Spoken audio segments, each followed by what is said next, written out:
How's it going, guys? It's Lord Danny here with something I was debating doing for a long time. So, a lot of people actually really liked my old videos where I did my bad fanfiction series, where I was basically reading a really old fanfiction that I wrote when I was about 13 years old. And I did record the whole thing, but I don't know where the audio files have gone, so I've been looking for them for months. So unfortunately, I don't know if I can continue reading that one on this channel. So I put a poll on my Twitter asking, hey, do people want me to read other fanfiction I've written that might still be public? And everyone said yes. There was not a single person who voted no, so then I put another tweet out, another poll, asking for people to just vote. And I put 4 titles on there. I didn't say that they were titles for my fanfiction, but that's what they were. So I put 4 titles of existing fanfiction that people can actually go and read now. So you can go and look for that if you really want to, but it's all going to be read here, so there's no point in spoiling it for yourself. And for a while, because I accidentally put the poll up for 4 days instead of 4 hours, and for a while the results were very evenly matched. So the one that did win, which I really didn't want to win the vote, was The Curse of the Robotnik Name, which was my first fanfiction out of the ones I put on my poll. In fact, on my account, it's the earliest one I've written, because basically I wiped all my really old cringy ones that I still have saved on my computer elsewhere, and I rebooted my channel, I suppose you can say, my fanfiction channel. And I started it with this one, The Curse of the Robotnik Name, which was going to be a trilogy, which I didn't finish, thank God, because it would have been terrible. The other one that almost won was Fall from Power, which is actually probably my most recent fanfiction. In fact, it's still going. I've almost finished it. So what I'm going to do, since I like Fall from Power in a cringy, guilty way, I'm going to read Curse of the Robotnik Name, and I'm going to read Fall from Power, just so I can show you guys the difference between my writing from when I was 13 years old to my writing as a 19 to 20 year old. Even though I didn't take Fall from Power seriously, it was more of a lazy fanfic, I'll call it. So, in this episode, we're just going to read the opening prologue or chapters to these stories, and I want you guys to tell me which one you'd want me to continue. And if I see that people want them both, then I will just record both. And I will get to the other 2 that I mentioned on my poll, which were Shard's Adventure and Rising Empire. Although Rising Empire is also a recent one I wrote, which actually doesn't have that many chapters. But still, I'm going to do as much as I can. I want to read as much as I can from my fanfiction days, which are still going, because I don't have any other content to put out at the moment, and this is easy. It's going to be fun. It's going to be a fun time to look back at my old ones, and it's going to be a fun time for you guys to see me suffer. Anyway, let's start off with The Curse of the Robotnik Name.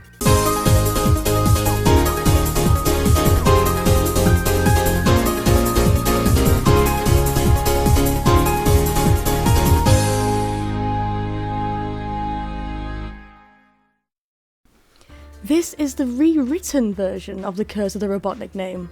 Okay, that's not a good start. That means there's an older version out there that I might have to read someday. I may still update the original version after I finish this one, or if I put it on hold. Or maybe if I just get bored. Or maybe if I just get bored, I couldn't write back then. So some things will change in the nature of some OCs, and the plot might change a bit. Here I go, guys. The Curse of the Robotnik Name rewritten. I was writing the rewrite while writing the original? That's stupid. Anyway, let's go. Oh wait, let's read the synopsis at the top there. I decided to rewrite the story, adding extra detail and changing things a bit. Metal was a robot created to help Ivo Robotnik's daughter, Callie, with her disease, but ended up becoming the rival of a blue hedgehog who looks the same as him. Read the story of Metal Sonic's life and his origins, see what he will go through, may contain upsetting scenes, rated T. 41 chapters. Oh dear lord. Okay, let's actually start. Prologue. Current year. 1990. Oh god. Dr. Ivo Robotnik was sat in a room with his wife, Deborah.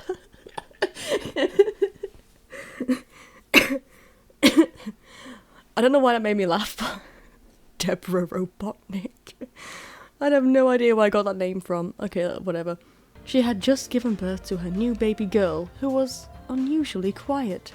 Ivo, she's sick, Deborah said weakly. So are you, Ivo reminded. I'm going to help you, Deborah.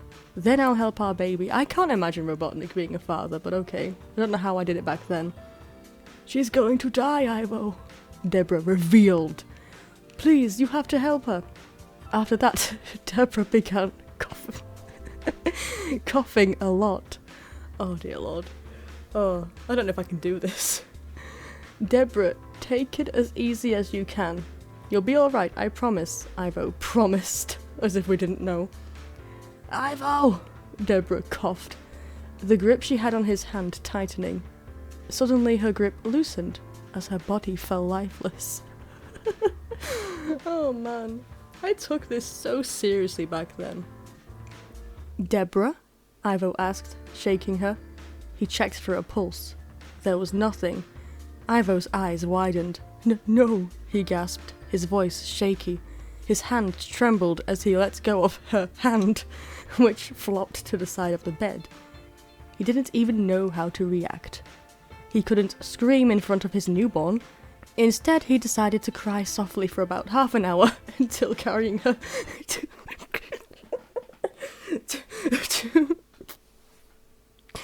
to an incinerator and incinerating her body, looking away.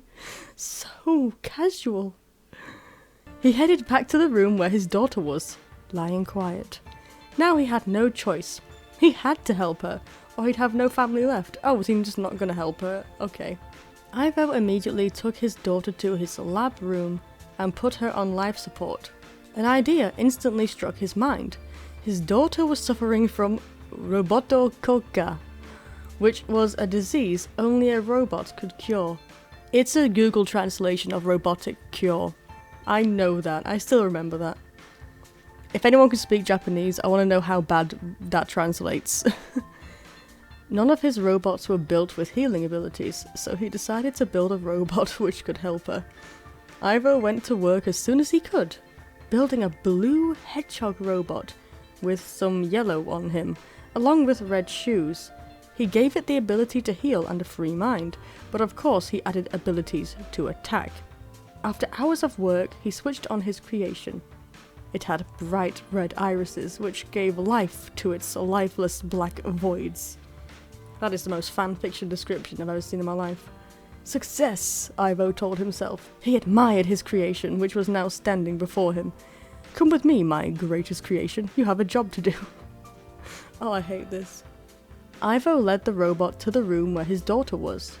The robot scanned the baby girl, naturally knowing what to do. He put both hands to her chest, directly where her heart was. Suddenly his hands began to glow, as did the area around it. The glow faded after a while, and there was a quick silence. The daughter opened her eyes and began crying, signaling she was healthy and alive. Is putting a hand to her chest actually a PG thing when it's a female? I do know that back then I had a problem with dealing with the fact that boobs existed and that females had them. I was like, no, that's not true. They don't have them. I don't have them. Oh, that was so unintelligent. The robot picked up the young child and held her in its arms. He did not know how to stop her from this crying thing, but eventually she stopped and looked up at the robot. She giggled, reaching for his nose and gently grabbing it. The robot didn't react at first, but then gently took hold of her hand. The child giggled again. She likes you, Ivo stated. This is so out of character, I hate it. The robot turned to him. I think you should name her, Ivo continued, and then I'll name you. That is so not what Robotnik would do if he had a child. If he's even capable of dealing with children. The robot searched for a name. He found one which he liked. Callie. he said in a deep voice. Oh wait, her name is Kelly. Kelly, what a wonderful name, Ivo said, nodding as he smiled. And your name shall be Metal. Metal, the robot repeated to himself. He liked the name despite how generic it was. And this name was going to stay as it was. Oh, foreshadowing. Also, I like how in the corner it's advertising some reptile stuff for me. Leslie needs a friend. Okay, so that was the prologue, albeit very short, for Curse of the Robotnik name, and I hate it. I hate everything about it. So before I end this video, I'm just going to fast forward about 8 years into my life and read a little bit of Fall from Power. Because I'm not proud of it, but because it was almost a winning vote, and because it's one of my more recent ones, I just want to show you guys a comparison. And I want you guys to tell me if you want me to read that one or this one. Because I do know that in my old fanfiction reading series, people actually liked the fanfiction. So people weren't watching my videos to watch me cringe, they were actually watching the video because they were interested in the story. So hopefully one that I wrote recently will have a good story that people might be interested in. Let's just see, shall we? Okay, I've gone into dark mode just because it's dark and it also looks black and white, and this story is about Infinite, one of my favourite characters actually. So, let's see, this one started in, it does say the date, it started in January 6th, 2019, so actually it's a year old now, but it's still being updated. So, let's start with my deliberately cringy fanfic from 2019 and see if it's any better, and see if you guys like it. Fall from Power. After the events of Sonic Forces, nobody knew where Infinite went. That was because without the Phantom Ruby, he was nothing. He was just another face in the crowd. So what happens when he is mistaken for a wounded resistance soldier and taken into the city? He yearns for revenge, but someone unexpected reaches out to him. Oh, that's it. Friendship and romance, my favourite. Okay, let's begin. Fall from Power. There's no stupid cringy introduction this time like in my last one, because I don't need to have cringy introductions anymore. After the showdown. Okay, so it's not a prologue, it's just the first chapter. Darkness. Something wasn't right. The doctor. Where was the doctor? No, that wasn't his concern. Where was the ruby? Oh yeah, one thing I got wrong in this, which is something I've only recently started getting right in my videos as well, is that Infinite had the Phantom Ruby, which he didn't. He didn't have the Phantom Ruby. He had the prototype, and I thought he had the actual ruby because I'm dumb, so yeah, but this whole fanfic, that just gets referred to as he had the ruby. Even when I found out he didn't have it, I just kept it going because consistency, I guess. His gloved hand felt his chest. It wasn't there. He felt his eyes widen. Without the ruby, he was... no, not weak. He could never be weak. Infinite climbed up to his feet, his knees shaking under his own weight. Now the darkness was gone, and he could see. Perfectly. No red tint. No blocked eye. His mask was gone. What was this? Why was his mask missing? Why was the ruby gone? He looked up, seeing that he was by the base of the fortress he had been defending in the battle. Speaking of the battle, it was awfully silent. No. No! There was no way the battle was over. How could it be? The world was theirs. They had the Phantom Ruby. Was the Doctor stupid enough to lose even with its power? The jackal punched the ground, unable to contain a yell of rage. What an idiot. Infinite had been able to defeat Sonic without difficulty when he was the Ruby's host. And even when Sonic improved, he was still able to defeat him and his annoying friend. He only lost when the two worked together to stop him after he had exhausted himself. How could the Doctor waste his only chance at winning the war for good? It didn't matter where the Doctor was. He didn't care. It was his fault that they lost the war. He shouldn't have called Infinite back and taken the ruby from him. This was all his fault, and it was right for him to suffer. The real question was, where was Infinite to go from here? He couldn't try taking over the world on his own. Not without the ruby, and he couldn't go back to his old life. Shadow had ruined his old life by wiping out his squad.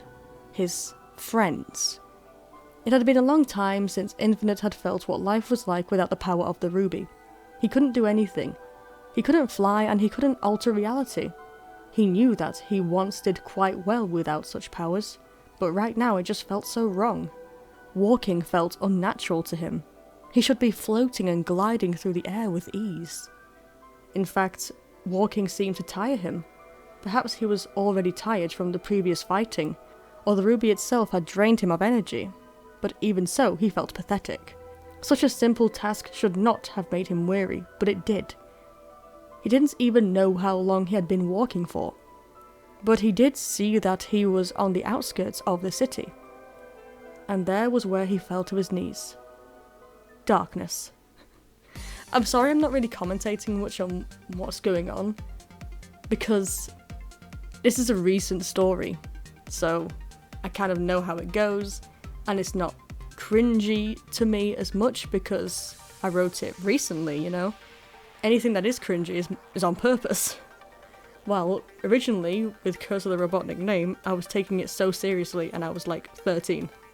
In fact, I think I was 11 when I wrote the original one, so that's just terrible. This one doesn't seem to be physically wounded. He wasn't responding to anything when he was brought into the city. He looked dead. Well, he's definitely breathing. Infinite's eyes cracked open as he listened in to everything around him. He was in a new location. Immediately his eyes went wide and he jumped out of bed. A bed? He was in some kind of temporary hospital. Why? See, said one cat medic. I told you he wasn't dead. Huh, the dog medic reacted. Where am I? Infinite demanded, not dropping his guard as he raised his fists. Easy, eased the cat medic. You're in a hospital. You were found unconscious outside the city. I don't need anyone looking after me, Infinite growled. I look after myself. Who did these people think they were? They had no right to keep him here. He pushed past the two medics and marched through the room's exit. Oh, come on, I only get half pay when bringing back someone who isn't on the missing list? Came the voice of a female, prompting Infinite to stop walking as his ears twitched. He turned his head, only to see a brownish-coloured coyote with dark red hair tied behind her head, wearing dark green shorts, a dark purple vest, and black boots along with dark brown gloves. She seemed to be talking with a soldier, a resistance soldier. I think that's a little bit too descriptive. I do have a problem with like describing characters the moment they get shown on screen. Or like on page, whatever. But I can guarantee that's going to get so much worse in Curse of the Robotnik Name, so if you guys want me to read more of that, be prepared for worse than that description. We are trying to rescue survivors from this city and from the battle, the soldier explained. For all I know, the guy you brought back is an acquaintance of yours pretending to be wounded. It's difficult to trust bounty hunters like you. He was unconscious right outside the city, the coyote huffed, putting her hands on her hips. He's probably not reported as missing because he's some civilian with no family left. Rules are rules, Tawny, the soldier said to her. Fine, the coyote, Tawny, snapped. Next time I see anyone who ain't on the list, I'll leave them for your soldiers to deal with. And with that said, she started stomping away. Infinite narrowed his eyes. She was the one who brought him here. He was outside the city, and he most definitely was not on anyone's missing list, so he decided to walk after the coyote until she was out of public sight, then making a move to grab her and pin her to a wall. It was you, he growled. Why did you bring me here, you meddlesome dog? Some thank you, Tawny murmured, oddly calm for someone being threatened. You had no right to bring me here, Infinite hissed through clenched teeth. This has been a waste of my time. So you want to spend that time sleeping on the ground? Tawny asked. Wow, no wonder nobody misses you. Her attitude was annoying. How dare she speak to him like that? He had every right to kill her to remind everyone that he was still a threat. So he raised a fist. Unfortunately, he had already forgotten about his lack of the Phantom Ruby, so to return to his more physical ways of fighting was difficult, and his hesitation led to Tawny kicking him back with ease, watching as he fell to the ground. Rude, she grumbled. What's your problem? Have you been asleep for the whole war or something? War, Infinite snarled. What is it good for? Absolutely nothing. Okay, I need to stop messing around. pushing himself back up to his feet as he stood with his head lowered. I was a part of this war. I have fought in it from the very beginning. Yet nobody seems to know who you are, Tawny shrugged. That was a point. Nobody knew who he was. Nobody knew he was Infinite, the masked monster. This could be used to his advantage. No, he agreed, calming himself down. My squad was completely annihilated. Wait, really? Tawny asked him, one of her ears twitching. Which squad were you part of? Jackal Squad, Infinite answered. Nobody in the Resistance knew of the mercenary group, and many of the Resistance squads were named after animals, so by dropping the name of his former squad, he was thus assuring himself that he could maintain a consistent story while keeping undercover. Huh, Tawny blinked. Well, that definitely explains why you weren't on the missing list. People probably thought you were dead along with your squad. Yes, Infinite agreed, this time in a quieter tone. Oh wait, yes. Even he believed that he died along with his squad. His old self, that is. Well, where are you gonna go now? Tawny pestered. You got a home? Shoot. No, he answered. I've never been part of a family. He said those words in a way which implied that he was proud to be independent. He never needed a family to support him, so those who had the luxury were clearly just weak. Aw, Tawny reacted, almost sounding sad, but maintaining what seemed to be her signature cocky personality. Well, family isn't my thing either. Been by myself for a good few years now, so you're not the only one. Infinite puffed, then finally starting to walk. Hey, where are you going? Tawny asked, walking after him. Didn't you just say you had no place to go?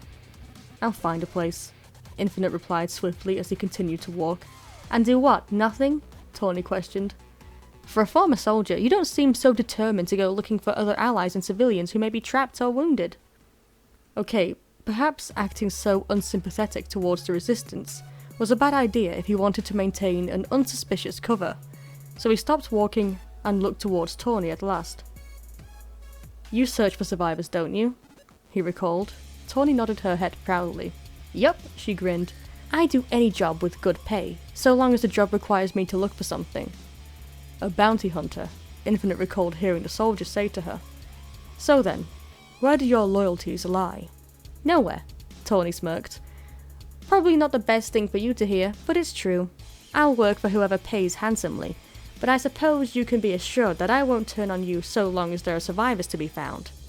I see, Infinite muttered. She sounded so proud of herself, like she was the only one who wasn't entirely good, but she had no idea who was facing her right now. So then, are you going to look for survivors with me? Tawny asked with a grin, having known where Infinite's questioning was going. I suppose. Infinite answered with some clear reluctance in his voice. He didn't want to do that. But I would be better... yeah, there's spelling errors in this because I never spell check. I'm guessing it says, but it would be better than rebuilding the city and clearing up the destruction he caused. That's correct. Cool, Tawny smiled, then turning to walk away, expecting Infinite to follow. The jackal followed just behind her before the coyote spoke up again. Oh, I never told you my name. I'm Tawny. And you are? A name. Think of a name. Don't say the name which will turn you into bounty. Zero, Infinite answered. Alright, Zero, let's go and look for some survivors. Tawny responded happily. Then breaking into a sprint, Infinite grit his teeth with frustration, running after her. End of chapter. After the showdown. So, that's the beginning to Fall from Power, a 2019 fanfic, while at the beginning you heard the prologue to a 2013 fanfic, The Curse of the Robotnik Name.